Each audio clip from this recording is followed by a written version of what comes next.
कैसे हो आप सब। एक बार फिर से आप सभी का स्वागत है बिहार सरकार के मेरा दूरदर्शन मेरा विद्यालय कार्यक्रम में। बच्चों, मैं उम्मीद करता हूं कि आप सभी अपने अपने घर पर सुरक्षित होंगे और पढ़ाई भी कर रहे होंगे। आइए बच्चों, देखते हैं आज के एपिसोड में हम क्या पढ़ेंगे। आज के एपिसोड में हम कक्षा 11वें बायनोमियल थ्योरम को पढ़ेंगे, जिसके बाद हम बायोलॉजी में मिनरल न्यूट्रिशन पार्ट को पढ़ेंगे। कक्षा 12वीं में गणित में समाकलन पार्ट यानी इंटीग्रेशन को पढ़ेंगे और बायोलॉजी में मॉलिक्यूलर बेसिस ऑफ इनहेरिटेंस पढ़ेंगे।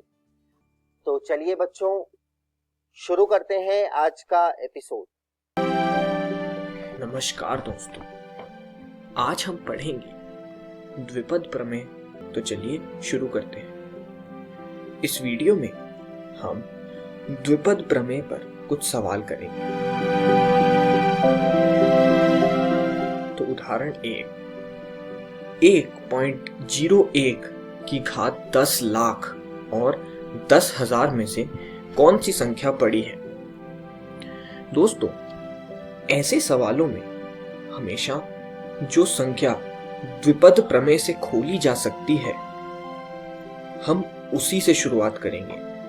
अतः 1.01 को दो पदों में व्यक्त करके द्विपद प्रमेय के पहले कुछ पदों को लिखकर हम पाते हैं 1.01 की घात 10 लाख बराबर होगा 1 जमा 0.01 की घात 10 लाख। अब दोस्तों, यदि हम इसका विस्तार करेंगे यानी बाइनोमियल थ्योरम से इसे खोलेंगे तो हमारे पास आएगा 10 लाख C0 जमा 10 लाख C1 गुणा 0.01 जमा अन्य धनात्मक पद। दोस्तों, हम यहाँ सिर्फ पहले के दो पदों को ही लेंगे, जिससे हम यह सिद्ध कर पाएंगे कि 1.01 की घात 10 लाख 10,000 से किस प्रकार बढ़ा है। इसीलिए हम बाकी के पदों को लिखेंगे अन्य धनात्मक पद। अब हम NC0 और NC1 को हल करेंगे तो हम पाएंगे 1 जमा 10 लाख गुणा 0.01 जमा अन्य धनात्मक पद, जो कि बराबर होगा 1 जमा 10,000 जमा अन्य धनात्मक पद। अब यहां आप ध्यान से देखिए कि यह 10,000 से बड़ा है, क्योंकि 10,000 में पहले तो 1 जमा हो रहा है, फिर अन्य धनात्मक पद भी जुड़ रहे हैं। अतः 1.01 की घात 10 लाख 10,000 से बड़ा है, जिसे हमें द्विपद प्रमेय के द्वारा सिद्ध करना था। चलिए अब आगे बढ़ते हैं। दूसरा उदाहरण, दिखाइए कि 1 जमा x की घात 2n के प्रसार में मध्य पद 1 गुणा 3 गुणा 5 अप टू n - 1 भाग n फैक्टोरियल गुणा 2n गुणा xn है, जहां n एक धन पूर्णांक है। अब इसका हल देख लेते हैं। देखिए दोस्तों, 2n इसकी घात एक सम संख्या है, और जैसा कि मैंने पहले बताया है, यदि घात एक सम संख्या हो तो उसमें मध्य पद 1 होगा, क्योंकि कुल अवधियां विषम संख्या होगी। अतः 1 जमा x की घात n का मध्य पद हुआ 2n भाग 2 जमा 1, जो कि n जमा 1th पद होगा, तो इसकी मध्यम अवधि n जमा 1 पद होगा। अब दोस्तों, n जमा 1th पद मध्यम अवधि है, और वह निकालने के लिए हमें द्विपद प्रमेय की सामान्य संख्या का सूत्र इस्तेमाल करना पड़ेगा। तो वह फॉर्मूला है Tn+1 बराबर 2n/n, क्योंकि 2n 1 जमा x की घात है। तो यह विस्तार करेंगे तो यह इस प्रकार आएगा, tn+1 बराबर 2n/n गुणा 1 की घात 2n-n गुणा x की घात n, जो कि बराबर होगा 2n/n गुणा x की घात n। इसे आगे सॉल्व करते हैं तो यह बनेगा 2n फैक्टोरियल भाग n फैक्टोरियल गुणा n फैक्टोरियल गुणा x की घात n। यह हमने 2n/n को खोलकर प्राप्त किया है। अब हम 2n फैक्टोरियल को यदि विस्तृत रूप में लिखेंगे तो वह आएगा 2n गुणा 2n-1 गुणा 2n-2 up to so on, जब तक ये 4, 3, 2, 1 के बराबर नहीं हो जाता, भाग n फैक्टोरियल गुणा n फैक्टोरियल और होल में गुणा x की घात n। अब हम इस 2n फैक्टोरियल को इस रूप में लिखेंगे जहां ये 1 से शुरुआत होकर 2n तक जाएगा।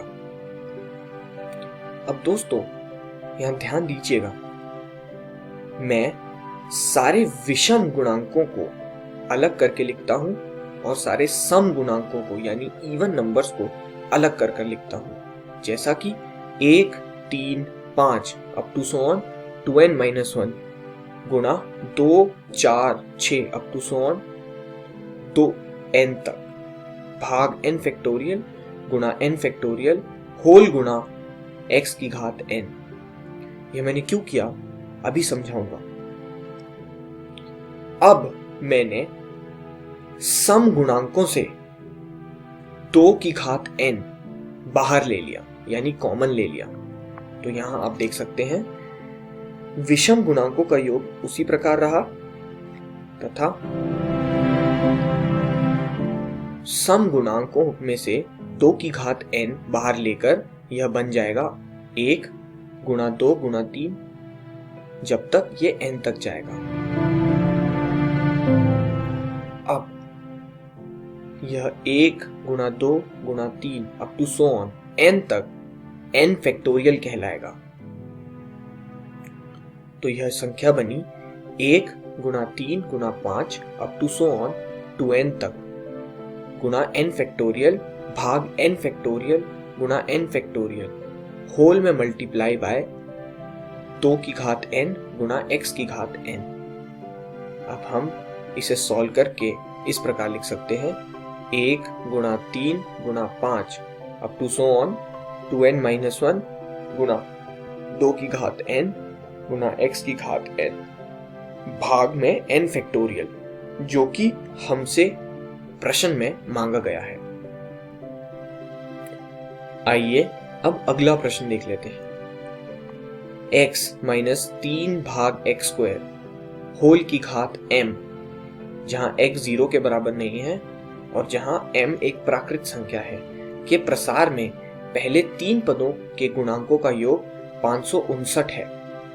प्रसार में x क्यूब वाला पद ज्ञात कीजिए।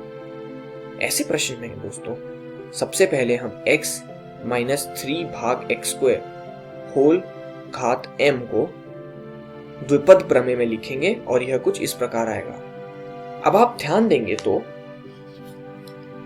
इस प्रमेय में पहले 3 गुणांक हुए mc0 माइनस 3mc1 तथा 9mc2 और हमें प्रश्न में दिया गया है कि पहले 3 पदों के गुणांकों का योग 559 के बराबर है।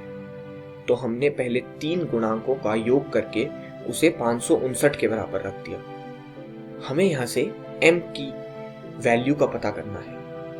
तो mc0, mc1 और mc2 को खोलकर हमें यह इक्वेशन मिली जो कि 559 के बराबर है। यहां से हमने पाया कि m बराबर 12, जो कि एक प्राकृत संख्या है। अब जब हमें m की संख्या का पता चल गया है, तब हम इस प्रसार में एक्स क्यूब वाला पद ज्ञात करेंगे। उसके लिए हम द्विपद प्रमेय की सामान्य संख्या वाला सूत्र लगाएंगे, जो कि होगा tr जमा 1 बराबर 12cr x की घात 12 माइनस r गुणा -3 भाग x स्क्वायर की घात r ज्ञात करेंगे। तो x की घात 12 माइनस 3r को हम 3 के बराबर रखेंगे, क्योंकि प्रश्न के अनुसार हमें x क्यूब का पद निकालना है, जिसके लिए r की संख्या निकालनी पड़ेगी। तो इस इक्वेशन से r की संख्या हुई 3। अब दोस्तों r बराबर 3 हम इसी सूत्र यानी जनरल फॉर्मूला यानी सामान्य पद में रखेंगे, तो हमें -5940 एक्स क्यूब मिलेगा, जो कि हमसे प्रश्न में पूछा गया है। तो इस वीडियो में हमने सीखा कुछ प्रैक्टिस क्वेश्चंस द्विपद प्रमेय पे। धन्यवाद दोस्तों। नमस्कार दोस्तों, आज हम खनिज पोषण पाठ का अंतिम और सबसे महत्वपूर्ण भाग पढ़ेंगे। इस वीडियो में हम पढ़ेंगे नाइट्रोजन चक्र और जैविक नाइट्रोजन स्थिरीकरण। नाइट्रोजन चक्र जीवित प्राणियों में कार्बन, हाइड्रोजन व ऑक्सीजन की अतिरिक्त नाइट्रोजन प्रमुखतम तत्व है। नाइट्रोजन अमीनो अम्लों, प्रोटीन, न्यूक्लिक अम्लों, वृद्धि नियंत्रकों, पर्णहरितों एवं बहुतायत विटामिनों का संगठक है। मृदा में उपस्थित सीमित नाइट्रोजन के लिए पादप सूक्ष्म जीवों से प्रतिस्पर्धा करते हैं, अतः नाइट्रोजन प्राकृतिक एवं कृषि परितंत्र के वायुमंडलीय के लिए नियंत्रक पोषक तत्व है। नाइट्रोजन में 2 नाइट्रोजन परमाणु शक्तिशाली त्रिसंयोजी आबंध से जुड़े रहते हैं। नाइट्रोजन स्थिरीकरण के अमोनिया में बदलने की प्रक्रिया को नाइट्रोजन स्थिरीकरण कहते हैं। प्रकृति में बिजली चमकने और पराबैंगनी विकिरणों के द्वारा नाइट्रोजन को नाइट्रोजन ऑक्साइड में बदलने के लिए ऊर्जा प्राप्त होती है।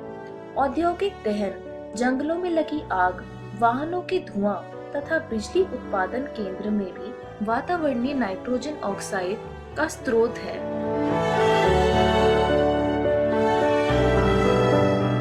मृत पादपों व जंतुओं, पादप जैव भार की उपस्थित कार्बनिक नाइट्रोजन का अमोनिया में अपघटन अमोनीकरण कहलाता है।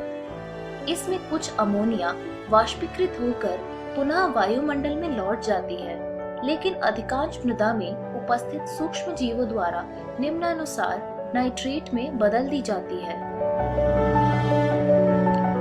2 NH3 जमा 3 ऑक्सीजन हमें देता है 2 NO2 माइनस और 2 H प्लस और 2 पानी के मॉलिक्यूल। अमोनिया पहले नाइट्रोसोमोनास और नाइट्रोवेक्टर जीवाणु की मदद से नाइट्रेट में बदल दिए जाते हैं। इस इक्वेशन को देखिए अब। नाइट्राइट नाइट्रोवेक्टर जीवाणु की मदद से नाइट्रेट में बदल दिया जाता है। ये प्रतिक्रियाएं नाइट्रीकरण कहलाती है। ये नाइट्रीफाइंग जीवाणु रसायन पोषी कीमो ऑटोट्रॉफ्स होते हैं। अब इस इक्वेशन को देखिए। पादप के इस प्रकार निर्मित नाइट्रेट का अवशोषण कर पत्तियों में भेज देते हैं। पत्तियों में यह अपचयित होकर अमोनिया बनाता है, जो कि अमीनो अम्ल का अमीनो समूह बनाता है।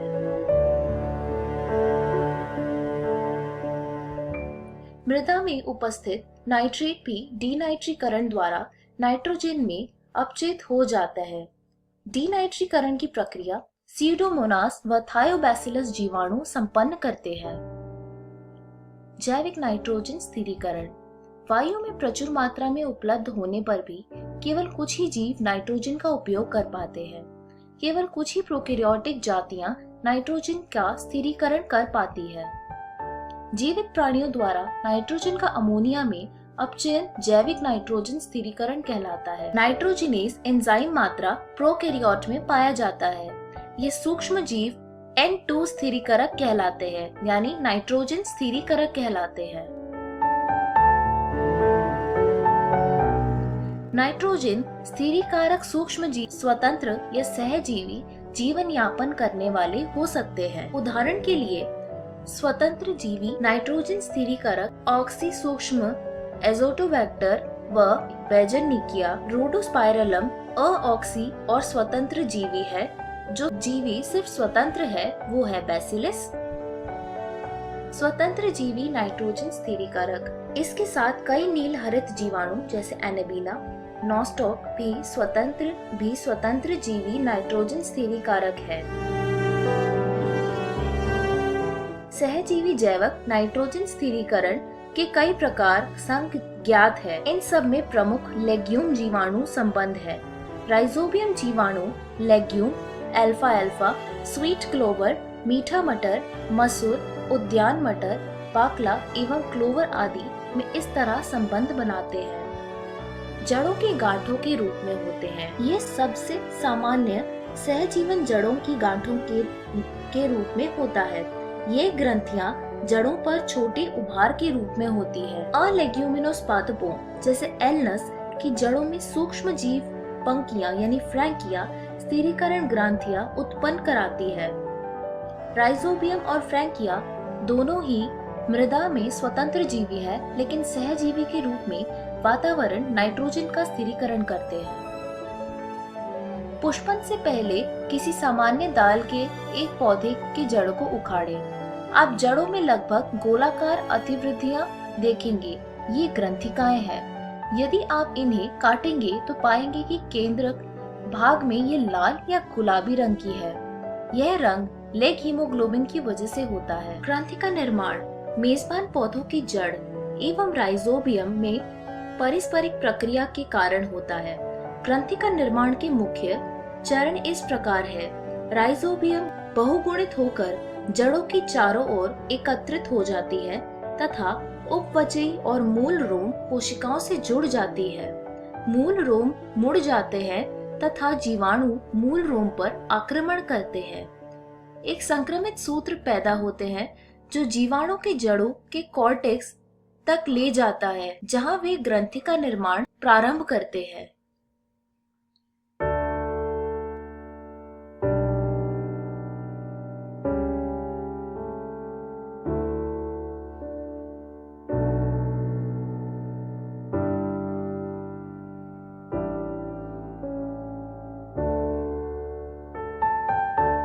तब जीवाणु सूत्र से मुक्त होकर कोशिकाओं में चले जाते हैं, जो विशिष्ट नाइट्रोजन स्थिरीकरण कोशिकाओं के विभेदीकरण का कार्य करते हैं। इस प्रकार ग्रंथिका का निर्माण होता है और मेजबान से पोषक तत्व के आदान प्रदान के लिए संवहनी संबंध बन जाते हैं।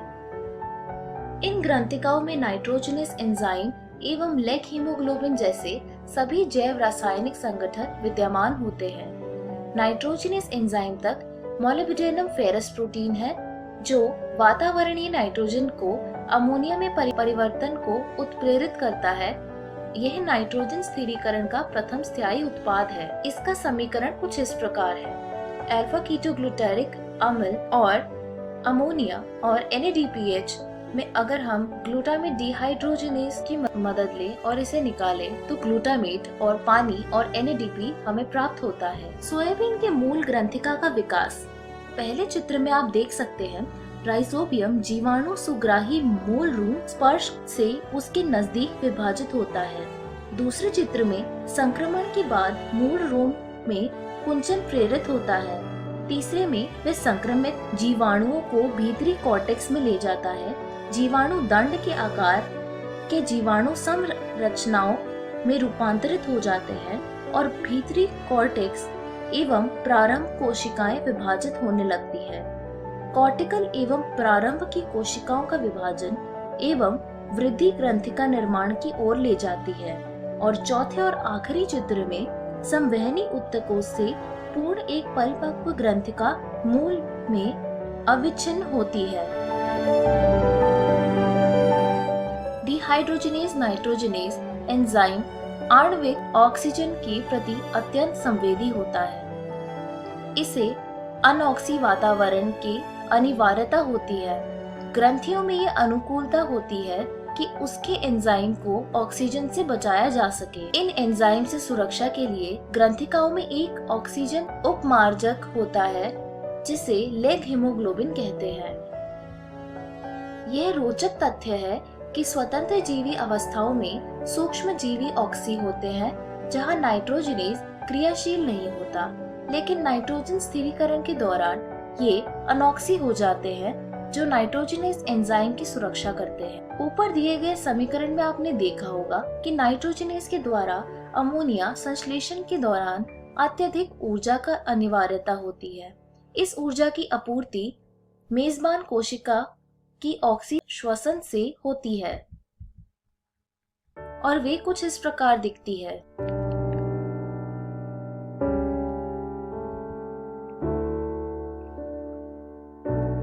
नाइट्रोजनेज एक जीवाणुविक एंजाइम कॉम्प्लेक्स है। यह नाइट्रोजन स्थिरीकरण वाले जीवाणुओं में पाया जाता है जो वायुमंडल नाइट्रोजन गैस यानी N2 को अमोनिया यानी NH3 में बदलता है।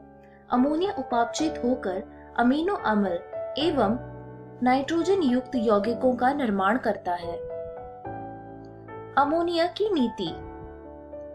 अमोनिया कार्यकीय पीएच पर प्रोटोनीकरण के बाद अमोनियम आयन का निर्माण करती है, जबकि अधिकांश पादप नाइट्रेट की तरह अमोनियम का भी स्वांगीरण कर सकते हैं, लेकिन अमोनियम आयन पादपों के लिए विषाक्त होते हैं, जिसके कारण उनमें एकत्र नहीं हो पाते हैं। आइए देखते हैं कि इस तरह संश्लेषित अमोनियम आयन का किस प्रकार से पादपों में अमीनो अम्लों के संश्लेषण हेतु उपयोग होता है।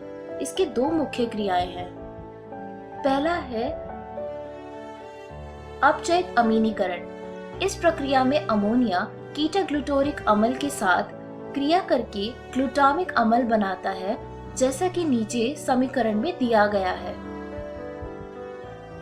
पार एमिनन या विपक्ष एमिनन। इसमें अमीनो अम्ल से अमीनो समूह का कीटो अम्ल के कीटो समूह में स्थानांतरण होता है। ग्लूटामिक अम्ल मुख्य अमीनो अम्ल है जिससे अमीनो भाग स्थानांतरित होता है और दूसरे अमीनो अम्ल का निर्माण विपक्ष अमीनन द्वारा होता है। ट्रांसएमिनेज एंजाइम इस तरह की सारी क्रियाओं को उत्प्रेरित करते हैं। पार एमिनन या विपक्ष एमिनन का समीकरण कुछ इस प्रकार दिखता है।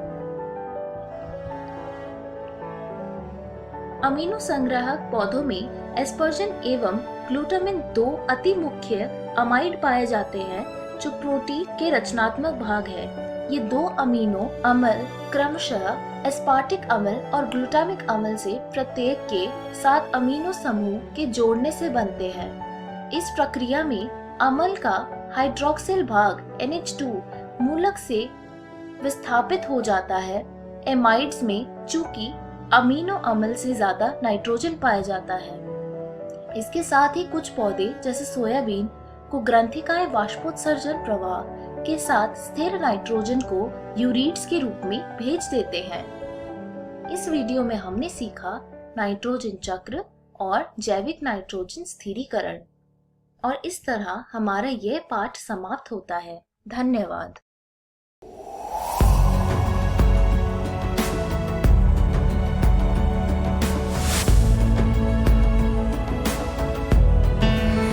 हेलो इंडिया, नमस्कार।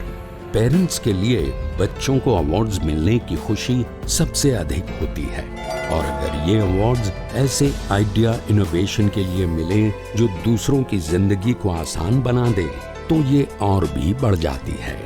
देश भर के हजारों बच्चे विज्ञान पर आधारित अपने आइडिया इनोवेशन के लिए पहचान और सम्मान पा रहे हैं और नए भारत के निर्माण का हिस्सा बन रहे हैं।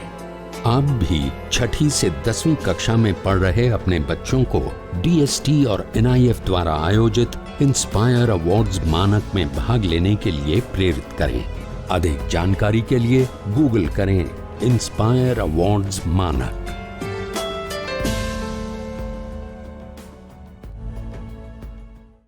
नमस्कार दोस्तों, आज हम अध्याय समाकलन पढ़ने वाले हैं। आइए देखते हैं कि आज के इस वीडियो में हम क्या पढ़ेंगे। तो दोस्तों, आज के इस वीडियो में हम जानेंगे आंशिक भिन्नों द्वारा समाकलन। तो चलिए आगे बढ़ते हैं और शुरू करते हैं हम हमारा आज का भाग। तो दोस्तों, आज के इस वीडियो में हम ये जानेंगे कि किस प्रकार से विभिन्न प्रकार के परिमेय फलनों के साथ हम किस प्रकार से सरल आंशिक भिन्नों के द्वारा समाकलन ज्ञात करेंगे। अब हम एक एक करके उन रूप को देखेंगे और फिर देखेंगे कि इस प्रकार के फलन को हम किस तरह से सरल आंशिक भिन्नों में लिख सकते हैं। हमारा सबसे पहला जो परिमेय फलन है वो है px योग q बटे x घटा a गुने x घटा b, जहाँ पर x हमारा b के बराबर नहीं होना चाहिए। तो दोस्तों, अगर हमें कुछ इस प्रकार का फलन दिया गया हो तो हम इसे आंशिक भिन्नों के प्रयोग से कुछ इस प्रकार का लिख सकते हैं, जो कि होता है a बटे x घटा a योग b बटे x घटा b। इन रूपों को आप ध्यान में रखें क्योंकि इसका प्रयोग हम प्रश्नों को हल करने में करेंगे।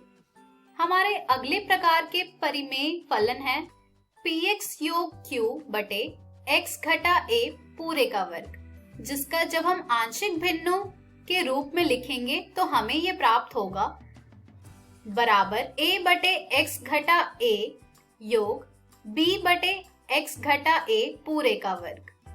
इसके बाद हमारा अगला परिमेय फलन है px वर्ग योग qx योग r बटे x घटा a गुने x घटा b गुने x घटा c, जिसे हम आंशिक भिन्नों के रूप में लिख सकते हैं बराबर a बटे x घटा a योग b बटे x घटा b योग c बटे x घटा c के।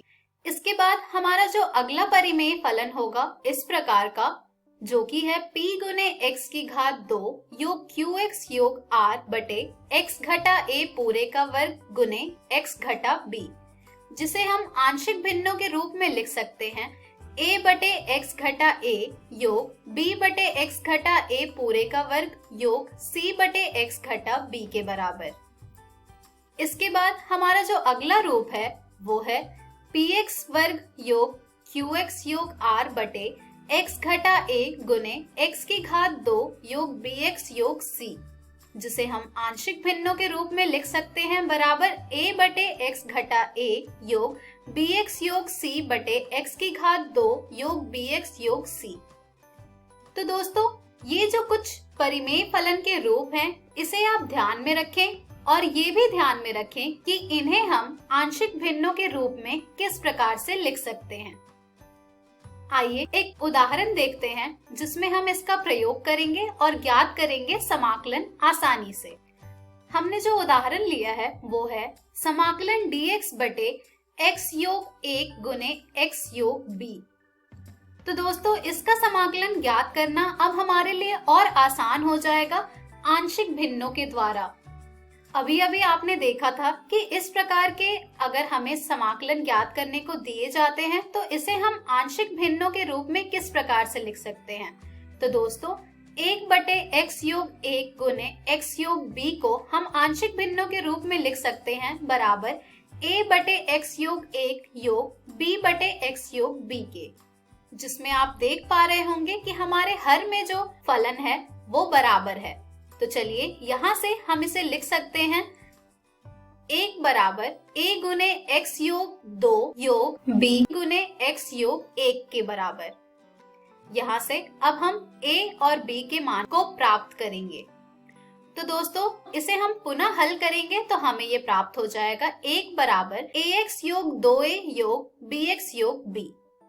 अब हम यहाँ से x के पद को एक साथ लिखेंगे और अचर संख्याएं को एक साथ लिखेंगे। तो यहाँ से ये हमें प्राप्त हो जाएगा 1 बराबर a योग b गुने x योग 2a योग b। तो दोस्तों, यहाँ से हमें प्राप्त हो रहा है कि हमारा जो a योग b है वो 0 के बराबर है और 2a योग b जो है वो 1 के बराबर है। तो चलिए अब हमारे पास दो समीकरण आ गए हैं जिसका प्रयोग करके हम a और b के मान को ज्ञात करेंगे। तो दोस्तों, यहाँ से a योग b बराबर 0 से हमें प्राप्त हो रहा है a बराबर घटा b। जब हम इस मान को 2a योग b बराबर 1 में प्रतिस्थापित करेंगे तो हमें ये प्राप्त हो जाएगा घटा 2b योग b बराबर 1, जिसे हम और हल करेंगे तो हमें ये प्राप्त हो जाएगा घटा b बराबर 1। तो दोस्तों अब हमारे पास जब घटा b का मान आ गया है तो यहाँ से हम a का मान भी प्राप्त कर सकते हैं, जो कि आ जाएगा 1। तो हमारे पास a और b दोनों का जो मान आया है वो है 1, घटा 1। चलिए अब हम इस मान को प्रतिस्थापित करते हैं आंशिक भिन्नों वाले फलन में। जब हम इसे प्रतिस्थापित करेंगे तो हमें 1 बटे x योग 1 गुने x योग 2 प्राप्त हो रहा है। 1 बटे x योग 1 योग घटा 1 बटे x योग 2। तो चलिए अब हम शुरू करते हैं इनका समाकलन ज्ञात करना। तो दोस्तों जब हम इसका अब समाकलन ज्ञात करेंगे तो हम समाकलन dx बटे x योग 1 गुने x योग 2 के जगह पर लिख सकते हैं समाकलन 1 बटे x योग 1 योग घटा 1 बटे x योग 2 dx। यहाँ से हम जब इसे अलग अलग करेंगे तो हमें ये प्राप्त हो जाएगा समाकलन dx बटे x योग 1 घटा समाकलन dx बटे x योग 2। जब हम इसका समाकलन ज्ञात करेंगे तो हमें ये प्राप्त हो जाएगा log मोड x योग 1 घटा log मोड x योग 2 योग c। समाकलन dx बटे x योग 1 बराबर होता है log मोड x योग 1 के, और समाकलन dx बटे x योग 2 बराबर होता है log मोड x योग 2 के। तो दोस्तों यहाँ से हमें इसका हल प्राप्त हो रहा है log मोड x योग 1 घटा log मोड x योग 2 योग c। तो दोस्तों अभी आपने देखा कि किस प्रकार से हम इस प्रकार के समाकलन को आसानी से प्राप्त कर पाते हैं आंशिक भिन्नों के द्वारा समाकलन करके। चलिए अब हम बढ़ते हैं हमारे अगले प्रश्न की ओर, जो कि है समाकलन x की घात 2 योग 1 बटे x की घात 2 घटा 5x योग 6 dx ज्ञात करना।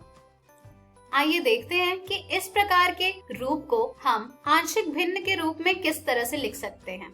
तो दोस्तों यहाँ पर हमारा जो समाकल्य है x की घात 2 योग 1 बटे x की घात 2 घटा 5x योग 6, ये हमारा एक उचित परिमेय फलन नहीं है, इसलिए यहाँ पर हम x की घात 2 योग 1 को x की घात 2 घटा 5x योग 6 से भाग करेंगे। आइए देखते हैं, जब हम इसे भाग देंगे तो यहाँ से हमें ये प्राप्त होगा एक बार में x की घात 2 योग 1। इसके बाद जब हम इसका चिन्ह बदलेंगे तो हमें फिर ये प्राप्त हो जाएगा 5x घटा 5।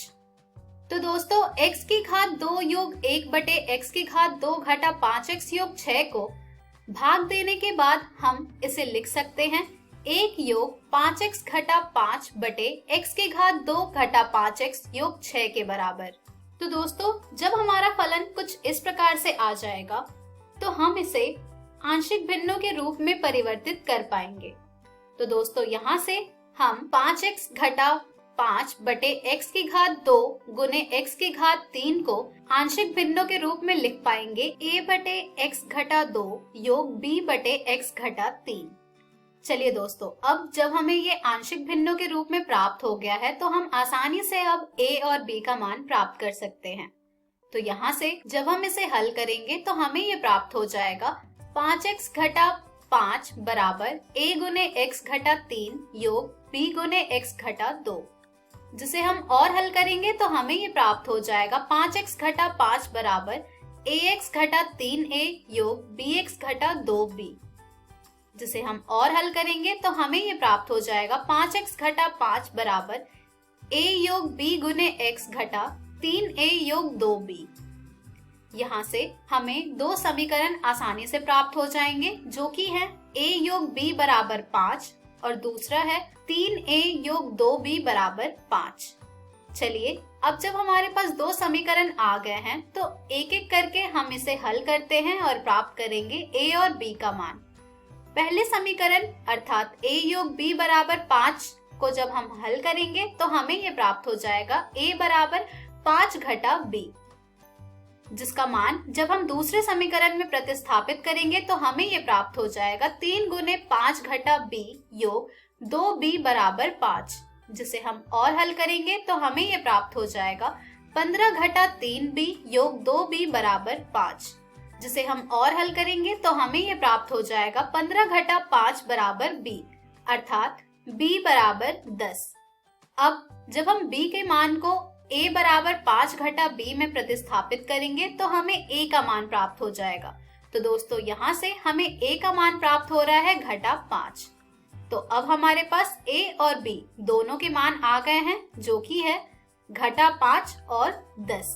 तो चलिए अब हम इसके मान को प्रतिस्थापित करते हैं आंशिक भिन्न में। जब हम इसके मान को प्रतिस्थापित करेंगे आंशिक भिन्न में तो हमें ये प्राप्त हो जाएगा हमारा दिया गया समाकलन बराबर 1 योग घटा 5 बटे x घटा 2 योग 10 बटे x घटा 3, जिसका जब हम समाकलन करेंगे तो हमें हमारा दिया गया प्रश्न बराबर प्राप्त हो जाएगा समाकलन dx घटा 5 गुने समाकलन 1 बटे x घटा 2 dx योग 10 गुने समाकलन dx बटे x घटा 3। यहाँ से जब हम एक एक करके सबका समाकलन ज्ञात करेंगे और हल करेंगे तो हमें ये प्राप्त हो जाएगा x घटा 5 गुने लॉग मोड x घटा 2 योग 10 गुने लॉग मोड x घटा 3 योग c।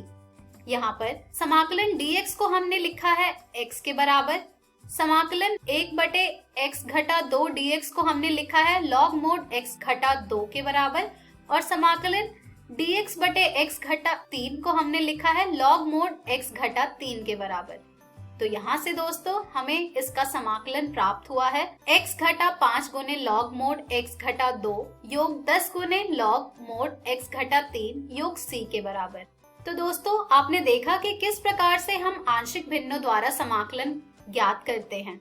चलिए दोस्तों अब हम बढ़ते हैं हमारे अगले प्रश्न की ओर, जो कि है समाकलन x की घात 2 बटे x की घात 2 योग 1 गुने x की घात 2 योग 4 dx ज्ञात करना।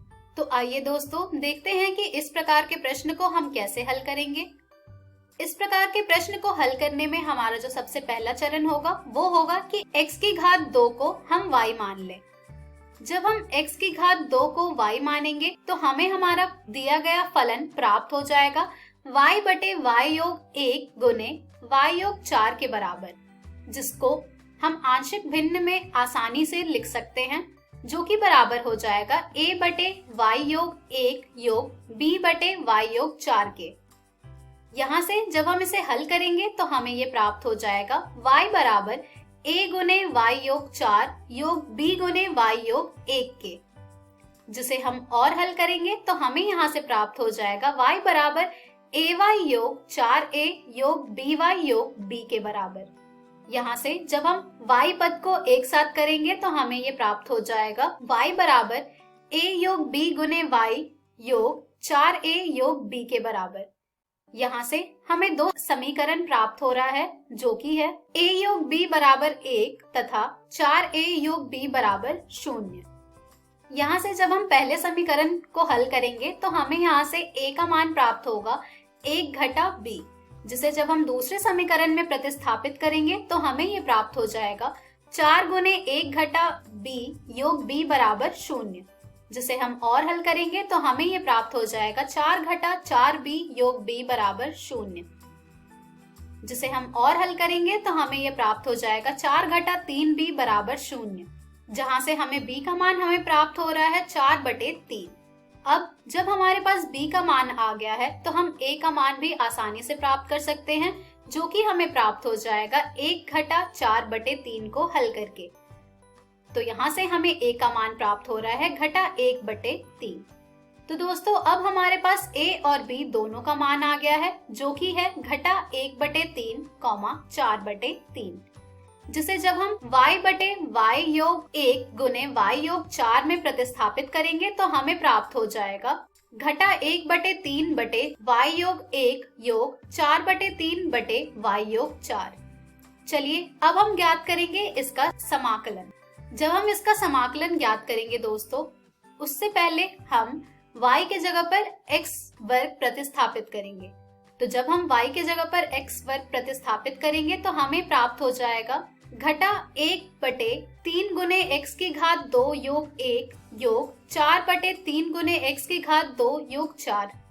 यहाँ से जब हम इसका समाकलन ज्ञात करेंगे तो हमें हमारा प्रश्न का हल प्राप्त हो जाएगा, जो कि आ जाएगा हमारा समाकलन घटा 1/3 गुने x की घात 2 योग 1 dx योग समाकलन 4/3 गुने x की घात 2 योग 4 dx के बराबर। यहाँ से जब हम हल करना शुरू करेंगे तो हमें ये प्राप्त हो जाएगा घटा 1/3 गुने समाकलन dx बटे x की घात 2 योग 1 योग 4/3 गुने समाकलन dx बटे x की घात 2 योग 4 के बराबर, जिसे हम और हल करेंगे तो हमें ये प्राप्त हो जाएगा घटा 1/3 गुने समाकलन dx बटे x की घात 2 योग 1 योग 4/3 गुने समाकलन dx बटे x की घात 2 योग 2 की घात 2, जिसका समाकलन हमें पता है, जिसे प्रतिस्थापित करेंगे हम तो हमें प्राप्त हो जाएगा ये घटा 1/3 tan प्रतिलोम x योग 4/3 गुने 1/2 tan प्रतिलोम x बटे 2 योग c। यहाँ पर समाकलन dx बटे x की घात 2 योग 1 बराबर होता है tan प्रतिलोम x के, और समाकलन dx बटे x की घात 2 योग 2 की घात 2 बराबर होती है 1/2 गुने tan प्रतिलोम x बटे 2 के। तो दोस्तों आपने देखा कि किस प्रकार से हम इस तरह के समाकलन को आसानी से हल कर पाते हैं आंशिक भिन्नों द्वारा समाकलन करके। इस तरह के और भी प्रश्न आपको आपकी एनसीईआरटी पुस्तक में मिल जाएंगे, जिन्हें आप जरूर हल करें। तो दोस्तों आज के इस वीडियो में हमने सीखा आंशिक भिन्नों द्वारा समाकलन। हम हमारी अगली वीडियो में जानेंगे खंडशः समाकलन। धन्यवाद। हेलो दोस्तों, आपका अध्याय वंशागति के आणविक आधार की इस वीडियो में आपका स्वागत है। इस वीडियो में हम आनुवंशिक कूट, जिसे हम अंग्रेजी में जेनेटिक कोड कहते हैं, इसको हम समझेंगे और हम रूपांतरण यानी कि ट्रांसलेशन की प्रक्रिया को भी जानेंगे। तो चलिए शुरू करते हैं।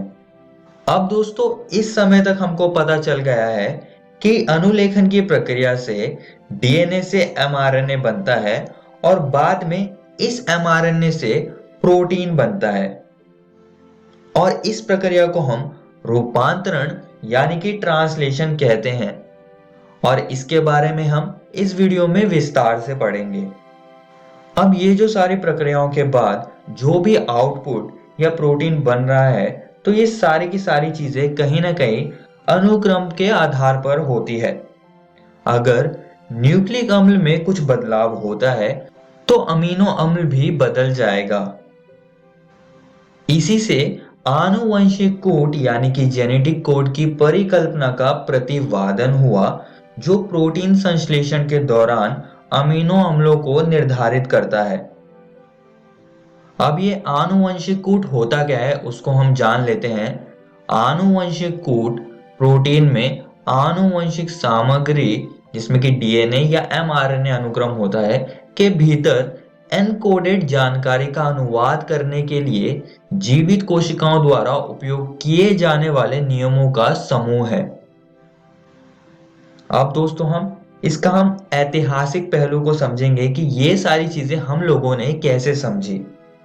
दोस्तों एक भौतिकीविद थे जिनका नाम था जॉर्ज गेमो। इन्होंने कहा कि अगर 4 क्षार होते हैं, जैसे कि डीएनए के अंदर यूरेसिल, एडेनिन, ग्वानिन और साइटोसिन होते हैं, तब इन 4 क्षारों के समूह से कूट का निर्माण होता है, जो कि 20 अमीनो अम्लों का कूट लेखन करेगा।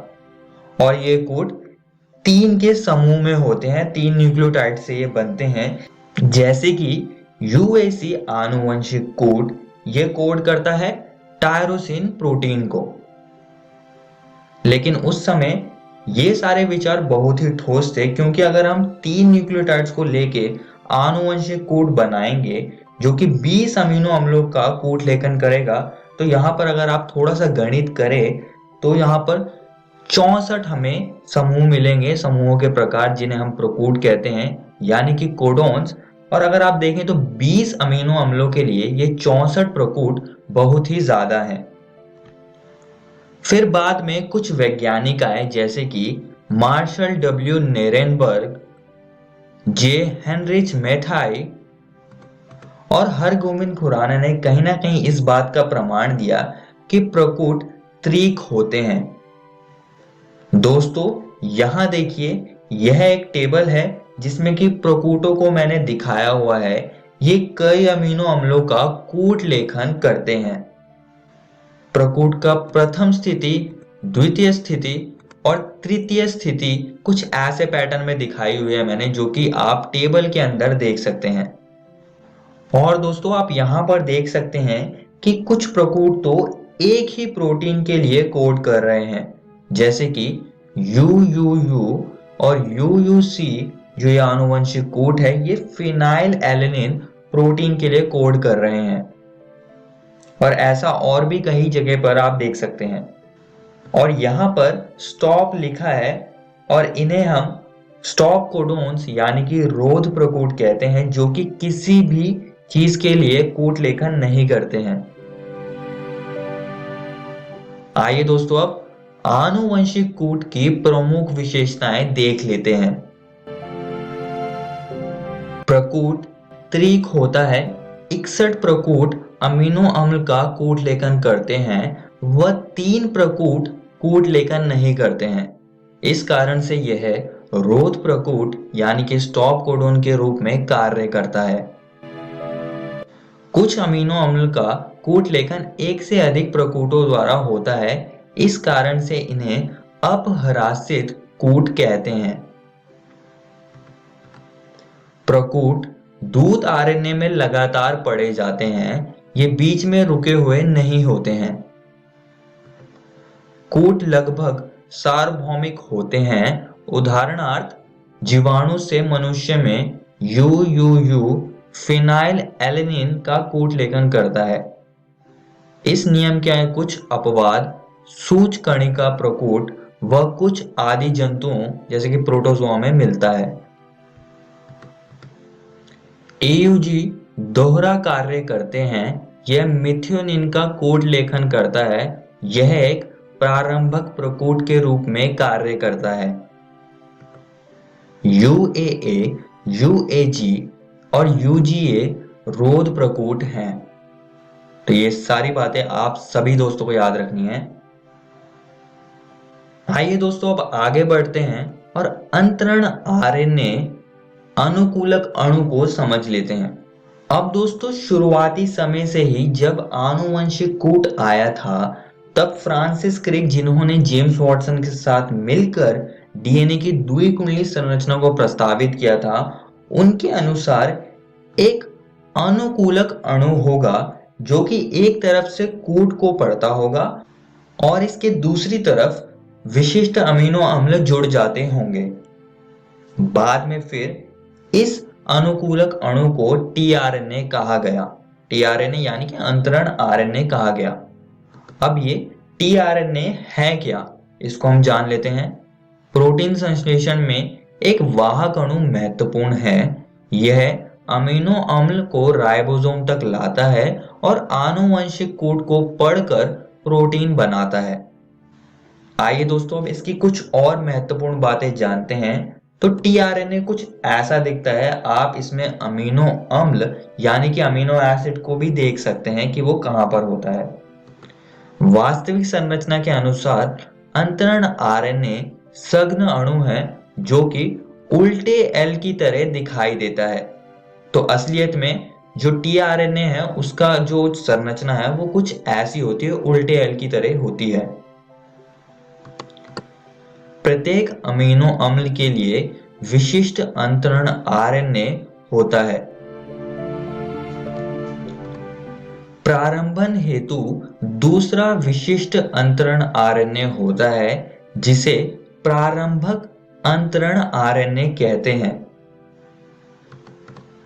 रोध प्रकूट के लिए कोई अंतरण आरएनए नहीं होता है। तो ये सारी बातें आपको अंतरण आरएनए के बारे में याद रखनी है। चलिए दोस्तों अब अंतरण आरएनए का कार्य संक्षेप में थोड़ा समझ लेते हैं। ये टीआरएनए साइटोप्लाज्म में होता है। तो जब राइबोसोम में एमआरएनए जुड़ता है तो इस टीआरएनए के पास एंटीकोडॉन होते हैं, जिसके पास क्षार होते हैं जो कि mRNA के क्षार के पूरक होते हैं। फिर ऐसे करके ये कूट को पढ़ता है और अमीनो एसिड की एक श्रृंखला बनाता है जो कि बाद में प्रोटीन्स में बदल जाती है। और दोस्तों यहाँ पर अमीनो अम्ल स्वीकार्य छोर होता है। आइए दोस्तों अब रूपांतरण यानी कि ट्रांसलेशन को समझ लेते हैं। रूपांतरण वह प्रक्रिया है जिसमें अमीनो अम्ल के बहुलकन यानी कि पॉलीमराइजेशन से पॉलीपेप्टाइड का निर्माण होता है। दोस्तों अब रूपांतरण की प्रक्रिया से अमीनो अम्ल बनते हैं और ये अमीनो अम्ल एक बंध द्वारा आपस में जुड़ते हैं जिसे हम पेप्टाइड बॉन्ड यानी कि पेप्टाइड बंध कहते हैं। अब जब पेप्टाइड बॉन्ड बनता है तो उसको बनाने के लिए ऊर्जा लगती है। इस कारण से प्रथम प्रावस्था में अमीनो अम्ल स्वयं एटीपी के उपस्थिति में सक्रिय हो जाते हैं व सजातीय अंतरण आरएनए से जुड़ जाते हैं। इस प्रक्रिया को अधिक स्पष्ट रूप से अंतरण आरएनए का आवेशीकरण या अंतरण आरएनए अमीनो एसिलेशन कहते हैं। आइए दोस्तों अब कोशिकीय कारखाने को समझ लेते हैं जो कि प्रोटीन संश्लेषण के लिए आवश्यक है। इस कोशिकीय कारखाने को हम राइबोसोम कहते हैं, जिसके पास एक बड़ी उप एकक होता है और एक होता है छोटा उप एकक। और यहाँ पर आप mRNA यानी कि दूत आरएनए को देख सकते हैं। जब छोटा उप एकक से दूत आरएनए मिलता है तब ये दूत आरएनए प्रोटीन स्थानांतरण की प्रक्रिया को शुरू कर देगा, यानी कि वो ट्रांसलेशन की प्रक्रिया को शुरू कर देता है। राइबोसोम पेप्टाइड बंध के निर्माण से उत्प्रेरक का काम भी करता है, जैसे कि जीवाणु में राइबोजाइम होता है एक। और दोस्तों mRNA में कुछ अतिरिक्त अनुक्रम होते हैं जो कि स्थानांतरित नहीं होते हैं, यानी कि जिसका ट्रांसलेशन नहीं होता है। इनको हम अस्थानांतरित स्थल यानी कि अनट्रांसलेटेड रीजन्स UTR कहते हैं। आइए दोस्तों अब रूपांतरण की पूरी प्रक्रिया को एक बार देख लेते हैं। अब दोस्तों अनुलेखन की प्रक्रिया के बाद ये दूत आरएनए केंद्रक से बाहर चला जाता है, साइटोप्लाज्म में चला जाता है और यहाँ पर ये mRNA राइबोसोम से जुड़ जाएगा। राइबोसोम mRNA का कोड पढ़कर अमीनो अम्ल भेजता है। अब अमीनो अम्ल 20 तरह के होते हैं और ये अंतरण आरएनए यानी कि tRNA है और ये अमीनो अम्ल को राइबोसोम तक लेकर जाता है।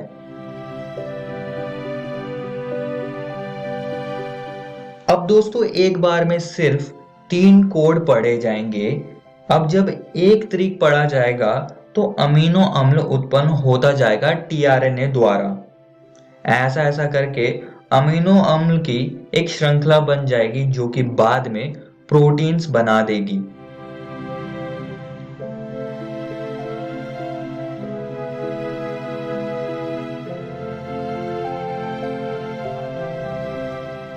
और दोस्तों कुछ ऐसे रूपांतरण की प्रक्रिया होती है। इस वीडियो में हमने आनुवंशिक कूट को समझा और साथ ही में हमने रूपांतरण यानी कि ट्रांसलेशन की पूरी प्रक्रिया समझी। और दोस्तों मैं आप सभी को एक और बात बताना चाहता हूं कि आज हमने आपकी एनसीईआरटी किताब का ये 2 टॉपिक्स को कवर कर लिया है। आप इसको जरूर घर से किताब से पढ़कर आइएगा। अगली वीडियो में हम जीन अभिव्यक्ति का नियमन और लैक प्रचालक यानी कि द लैक ऑपरॉन को समझेंगे। धन्यवाद।